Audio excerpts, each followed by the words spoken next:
المسلمة، أنا العقول الملهمة، ومن حقوقي أن أكون طبيبة معلمة. أنا الفتاة أنا الفتاة أنا الفتاة المسلمة. Attention, je vais essayer de pas trop m'attarder pour que vous rentriez à l'heure à la maison. Donc cette rubrique, ce sera un petit peu une plaque tournante à chaque journée d'études. C'est le mot de la spécialiste. Donc ça va exister à chaque journée d'études. Et le but, c'est que la spécialiste soit quelqu'un de différent à chaque fois. Merci. Donc cette rubrique va faire intervenir des intervenants différents, des gens qui ont des spécialités différentes. Ces spécialités peuvent être la médecine, comme moi aujourd'hui je vais faire un petit mot médical. Ça peut être aussi le domaine de l'enfance de manière générale, l'art pour les artistes si quelqu'un veut nous présenter les choses, la psychologie, donc là on a quand même baigné pas mal dans la psychologie, la sociologie, ce que vous voulez, si vous avez des idées particulières, et voire même on peut penser à l'écologie, s'il y a des écologistes en puissance qui ont envie de nous parler dans cette rubrique de choses spéciales. Donc cette rubrique c'est à vous. Et je vous invite à remplir les questionnaires et à me mettre le domaine que vous aimeriez traiter et si une de vous veut intervenir. Donc on est tout à fait à votre écoute. Donc le plan de notre discussion va s'articuler autour de trois pôles principaux. Tout d'abord, je vais vous évoquer les périodes de la vie d'une femme de manière plus ou moins détaillée. Et on pourra les détailler plus ou moins selon ce que vous avez envie d'évoquer. Puis j'évoquerai 2 sujets polémiques et mis au point au sujet donc de la santé des femmes, et enfin ce sera les questions et l'ouverture. Donc les périodes de la vie d'une femme. Pour parler de la femme, on peut commencer la vie de la femme par la jeune fille, l'adolescence, les menstruations, qui peuvent survenir plus ou moins tôt chez des fillettes de 9 ans et jusqu'à des jeunes filles de 16 ans. Donc les menstruations surviennent un peu plus tôt chez la fille que chez le garçon, et donc les font entrer dans l'adolescence un petit peu plus tôt. Durant cette période, le corps se modifie, mais pas seulement. Il y a une évolution un petit peu plus complète de l'esprit également. C'est une période généralement de crise, effectivement. Crise identitaire, crise avec les parents, et c'est normal, et c'est très bien. Et cette crise doit avoir lieu.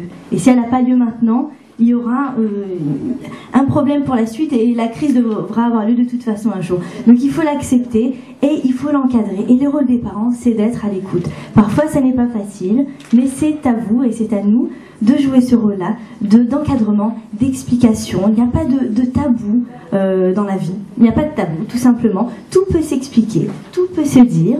Et également, j'avais mis un petit mot sur prendre soin de soi. Ça me paraît très important. C'est aux parents d'expliquer à l'enfant comment se nettoyer correctement, comment hydrater sa peau, comment prendre soin de son corps. C'est important. Ça construit la personne. On croit que c'est quelque chose d'anodin, mais c'est très important. Voilà. D'autre part, je voulais évoquer ce petit sujet qui peut toucher la femme, même avant d'être mère, bien sûr, qui touche certaines femmes, d'autres pas. C'est le syndrome prémenstruel. Les femmes en parlent souvent. C'est quelque chose qui peut être incommodant. C'est généralement applicable aux jours qui précèdent les menstruations. Il n'y a pas d'explication très compliquée. C'est dû aux désordres hormonaux durant le cycle. Il peut y avoir des choses plus ou moins compliquées. Certaines femmes sont très irritables pendant cette période-là. Je t'en prie, tu peux. Il n'y a pas grand-chose à faire, hein. Il faut patienter, ça n'est pas grave. Quand la période arrive, il faut tâcher de se calmer. Voilà, donc les petites illustrations, les tisanes, si ça plaît à certaines. Maintenant, on va évoquer la grossesse. Donc, on l'a évoqué tout à l'heure dans le versant psychologique. Je vais l'évoquer un petit peu sur le versant physique, surtout. Donc, j'ai évoqué les crampes musculaires qui sont assez fréquentes chez les femmes et qui peuvent se traiter chez certaines femmes par un petit peu de magnésium. Certaines femmes répondent bien à cela. Les nausées également. Il n'y a pas de traitement miracle pour les nausées. Ça fait partie quand même de la grossesse pour beaucoup de femmes. Certaines études ont montré qu'un traitement polyvitaminique pouvait aider, mais il n'y a pas d'efficience prouvée, donc il faut patienter également. En ce qui concerne l'alimentation, alors ça c'est un sujet très intéressant. Certaines mamans vous diront « maintenant tu peux manger pour 2 ». Alors non, surtout pas. Surtout pas, il ne faut rien changer. L'alimentation que nous avons actuellement, et nous avons quand même tout ce tout ce qu'il y a de mieux à notre portée suffit pour 2. Donc ne changez rien surtout.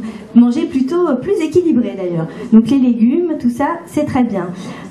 Après, il n'y a pas de médicaments à prendre en particulier. Pour certaines femmes, on pourra vous proposer un traitement par acide folique juste avant la conception et pendant les 3 mois après le début de la grossesse. Mais c'est pas applicable pour toutes les femmes. Et une dose de vitamine D peut être bienvenue au 7-7 mois pour toutes les femmes. Maintenant, un sujet un peu plus important quand même au niveau de la pathogénie, c'est le diabète gestationnel qui peut toucher les femmes, toutes les femmes, hein, même si elles n'ont pas de problème de surpoids ou de diabète au préalable. D'ailleurs, le diabète gestationnel, c'est un diabète qui apparaît pendant la grossesse. Juste pendant la grossesse. Le problème, c'est qu'il peut parfois se prolonger au-delà. Donc, il est plus fréquent sur un terrain diabétique au préalable, et surtout le diabète de type 2, qui n'est pas le diabète de type 1 qui initialement nécessite de l'insuline, mais celui qui peut être créé par des facteurs, par exemple l'obésité, les choses comme ça. Donc le diabète gestationnel, la bonne nouvelle, c'est que ça se dépiste de manière obligatoire entre la 24e et la 28e semaine d'aménorrhée. Donc pas de panique, il suffit de se faire dépister. Donc voilà, les sucreries, c'est pas recommandé. Et le diabète gestationnel, c'est pas juste du sucre dans le sang, ça favorise l'hypertension, et l'hypertension artérielle pendant la grossesse peut être dramatique pour l'enfant. Ça peut créer une pathogénie qui est très bien connue en médecine et qui peut avoir des conséquences réelles et graves. Donc le diabète, attention. Le tabac, alors non, bien sûr, d'autant plus pendant la grossesse. Le tabac, on parlera juste après de ses effets négatifs pour toutes les femmes et les hommes en général, mais pendant la grossesse, c'est encore pire. Il y a même des études qui ont prouvé que ça pouvait jouer sur le développement du poumon de l'enfant, même par-delà l'accouchement. C'est-à-dire que ces gens-là auront une capacité pulmonaire moindre et un moins bon développement des poumons et plus de risque d'asthme. Donc vraiment, le tabac, non, non et non. Et enfin, je voulais vous parler, en ce qui concerne la grossesse, des recommandations d'hygiène pour éviter la listériose et la toxoplasmose. Alors, en ce qui concerne la toxoplasmose, normalement, chaque femme doit être dépistée en début de grossesse, et si elle n'est pas immunisée contre la toxoplasmose, on doit lui vérifier tous les mois son statut pour qu'elle garde des recommandations d'hygiène, à savoir bien se laver les mains après avoir touché de la terre, ou si elle a un chat, quand elle a changé la litière, bien laver les fruits et légumes et le faire soi-même si on n'est pas sûr, ou ne pas manger des salades dans le commerce qui sont pas bien lavées. Ça peut être dangereux, la toxoplasmose, ça peut avoir des conséquences sur les fœtus, de malformations, etc. Donc les médecins sauront très bien vous renseigner pendant les grossesses. Encore faut-il garder à l'idée quand même que c'est important. Et la listériose, il y a des préventions qui sont faites à l'échelle de la santé publique, car c'est une bactérie qui est ubiquitaire, c'est-à-dire qu'elle se trouve un peu partout. Donc grâce aux recommandations d'hygiène, normalement on arrive à pallier un petit peu à cette bactérie, mais à votre échelle, il faut éviter de consommer des aliments crus ou des aliments fumés ou du lait non pasteurisé, des choses comme ça, parce que la listériose, elle résiste au frigo. C'est une très méchante bébête, donc il faut faire attention à ce qu'on mange.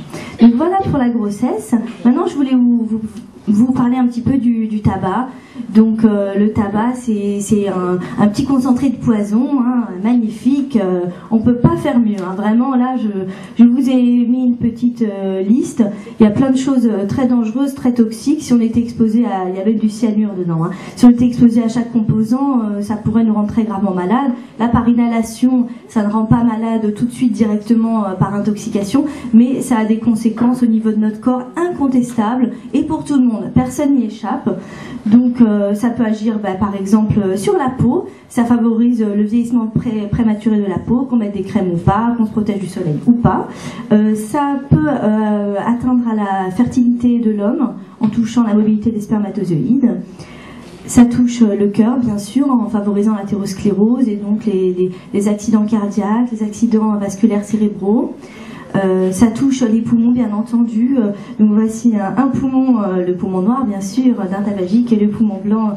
Bon, je ne sais pas si on a tous des poumons blancs vus dans les sociétés polluées dans lesquelles on vit, mais en tout cas les poumons tabagiques ont bien plus de risques d'avoir des problèmes de poumons. Ça, c'est une photo choc très très très laide, donc qui montre un petit peu tous les endroits où on peut être touché en fumant. Donc ça favorise les cancers, et c'est vraiment très mal. Donc j'invite les éventuelles fumeuses ou fumeurs à à réfléchir à ceci. Et en tant que musulman d'ailleurs, on doit prendre soin de notre corps, c'est un dépôt de Dieu, et on devrait quand même se poser la question quand on mange du poison. Voilà, je pense que c'est important. Maintenant, je vais évoquer une autre période de la vie d'une femme, qui est la ménopause, donc qui arrive généralement entre 45 et 55 ans. C'est une période normale avec des changements hormonaux importants, qui peut s'avérer difficile à vivre parfois, avec des bouffées de chaleur, des perturbations psychologiques, une fatigue générale, et c'est dû en fait à la diminution progressive de la sécrétion hormonale et donc à la perte de la fertilité. Mais c'est une période de la vie de la femme, il ne faut pas la vivre avec fatalité. Par contre, il faut quand même faire attention, cette période peut être associée à l'ostéoporose, donc à la fragilité des os, plus particulièrement au niveau de la colonne vertébrale. Donc, à titre d'exemple, je ne sais pas si vous voyez bien, mais en haut il y a un os normal et plus bas un os poreux. En fait, ça modifie la densité de l'os. Donc on peut prévenir quand même l'ostéoporose en ayant une alimentation riche en calcium, en prenant de la vitamine D et en faisant de l'exercice physique. Parce qu'en fait, en faisant de l'exercice, on permet de mobiliser les cellules qui fabriquent l'os et qui le détruisent, et ça permet d'avoir un os de meilleure qualité. Voilà. Donc maintenant, on arrive déjà aux polémiques. Donc j'aimerais vous évoquer deux polémiques qui me tiennent à cœur. Tout d'abord, les affaires des soins médicaux en général et en gynécologie. On laisse le suspense pour la deuxième.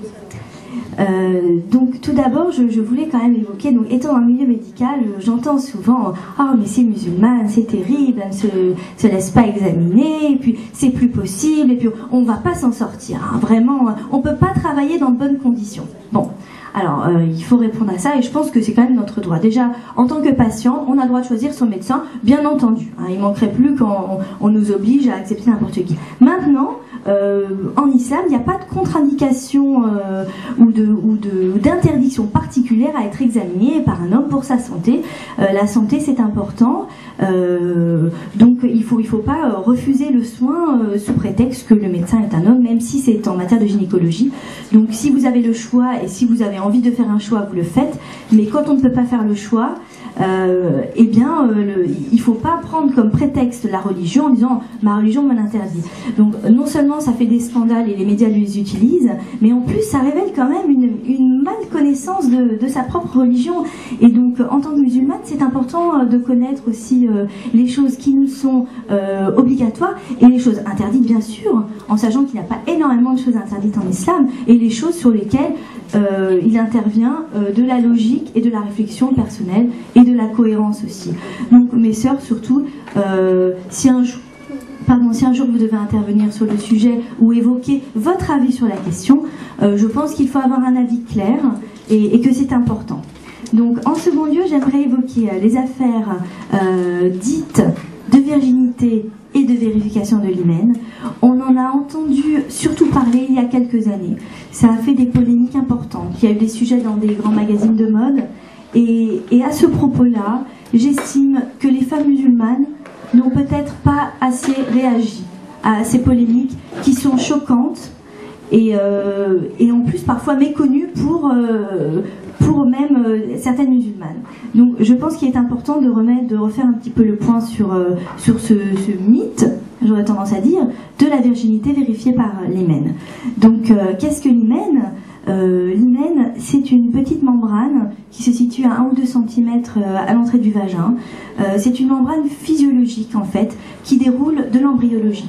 Donc en fait notre corps a été fait d'une certaine manière. L'embryologie, c'est un petit peu la chronologie des étapes pour l'embryon et le fœtus qui le mène à être un enfant en bonne santé. Donc cet hymen, il est présent, c'est une membrane, voilà. Il n'y a pas de signification particulière à cet hymen, il existe parce qu'il déroule de l'embryologie. Certaines sociétés ont voulu en donner une valeur à cet hymen et l'utiliser, ce que je trouve dramatique étant donné que c'est un endroit tout à fait intime, que les femmes devraient connaître parce que ça fait partie de leur corps, mais qui ne devrait jamais être vérifié ou évoqué pour vérifier quoi que ce soit. Voilà, je trouve ça assez honteux. Donc toutes ces affaires d'hymen, de virginité, non, n'en parlons plus. Tout ça, c'est peut-être des histoires culturelles, mais en tout cas, en matière religieuse, ça ne devrait pas exister. Donc, surtout que si vous voulez parler d'hymen, effectivement, plein de personnes ne savent pas ce que c'est, et plein de personnes parlent de choses un petit peu extravagantes. Donc l'hymen, déjà, il y a autant d'hymen que de femmes. Un petit peu extravagant aussi, mais chacune a un hymen particulier. Certaines ont un hymen avec des petites trousses qui permettent de faire passer les menstruations. Certaines ont un hymen complètement fermé, mais ça c'est assez rare, ça nécessite une intervention parce que l'écoulement des règles ne peut pas avoir lieu. Certaines ont un hymen un petit peu ouvert, tout juste assez pour que même après les rapports, il persiste toujours un hymen et que ça ne saigne jamais. Et certaines ont des hymens de formes diverses et variées, je n'ai pas mis les photos là. Et après défloration, classiquement l'hymen part, mais parfois même pas, il reste des lambeaux et voilà. Donc voilà pour l'hymen. Et maintenant, c'est à vous. Si vous avez des questions, si des choses n'avaient pas été claires, c'est à vous la parole. Vous parliez tout à l'heure des différentes périodes de la femme. Moi j'ai une fille, elle va bientôt être en période de menstru. Est-ce qu'il faut lui en parler et comment lui en parler? Parce qu'elle est très pudique et quand on aborde des sujets comme ça, je la sens un peu gênée. Elle a 10 ans. Alors ça c'est une très bonne question et je pense que c'est important que les mamans se posent ces questions-là. Donc c'est pas un tabou du tout. Il y a même certaines sociétés qui érigent un petit peu en fête les menstruations, ce que je trouve un petit peu déplacé quand même. Donc c'est quelque chose d'intime et je pense que c'est au rôle des parents et plus particulièrement de la mère vu qu'elle a vécu elle-même ce passage-là. Il faut en parler, il faut prévenir justement. Dès qu'on voit que la petite fille grandit, qu'il y a une apparition de bourgeon mammaire, que ça va bientôt arriver, il faut lui en parler, il faut lui dire, tu vois ton corps il change, tu vas devenir une femme plus tard, mais il y a une petite étape, tu vas d'abord devenir adolescente, pubère, et il va se passer ça, et ça veut dire que plus tard tu pourras être une maman.